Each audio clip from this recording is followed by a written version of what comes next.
Now our form has sticky form fields. However, if we click on the next button and there's nothing entered, nothing selected, we don't see any validation messages, even though we've created them.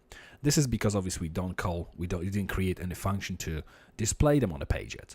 So if we go to back to our editor and open our functions.php, if we scroll right to the bottom on the next line, let's create the function which will get validation messages. And the function will be called isValid. We will pass two parameters. First one will be the key, and the second will be array, which will default to null. Inside of this function, we start with if is an empty array, which means if the array which we'll be passing contains some values, then return. And first of all, we check if array key exists. Key exists, and now the key is the key passed through the parameter as a parameter to this function, and array is the array which also has been passed as a second parameter to this function. So array.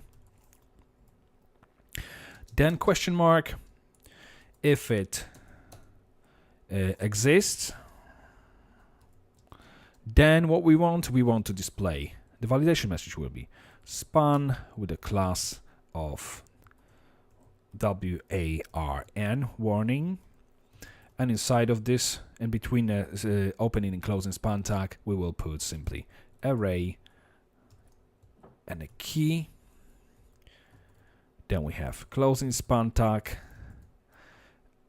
Otherwise, we simply want to display null.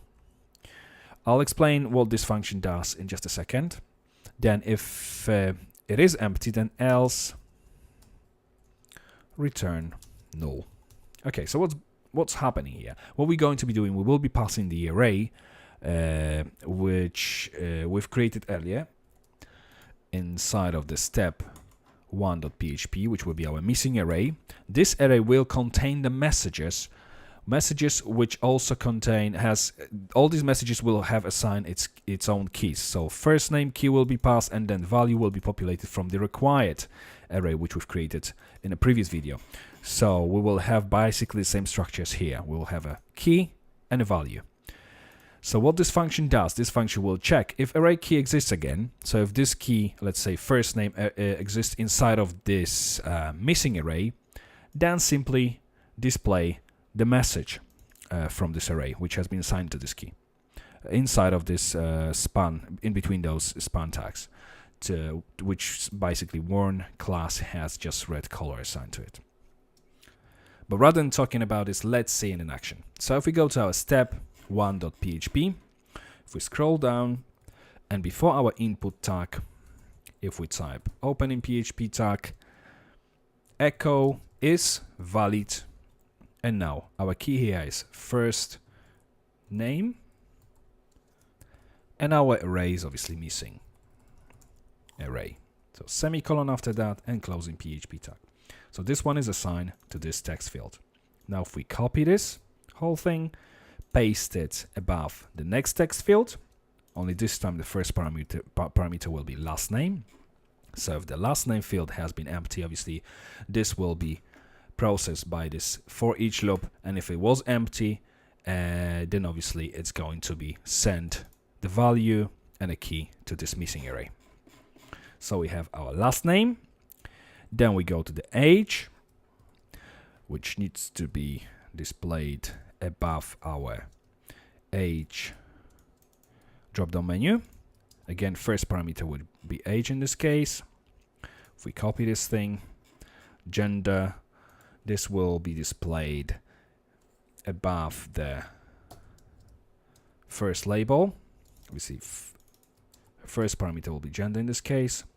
Next, we copy this and display it above our country's drop-down menu. And this is the last element of the form we need to validate. So obviously, again, country as a first parameter. So if we go back to our form now, if we click on next, hey, you can see all our validation messages have been displayed. If we select any of the values from the drop-down menu, you can see this validation has been removed. If we select mail, this one's gone. Now let's select something here. This one's gone. If we type something, Marcus Miller, for instance. Hey, all messages are gone. And obviously what's happened here, once we've got all this selected, this is where this empty, the content of this if empty statement will be processed. So that's the subject for the next video.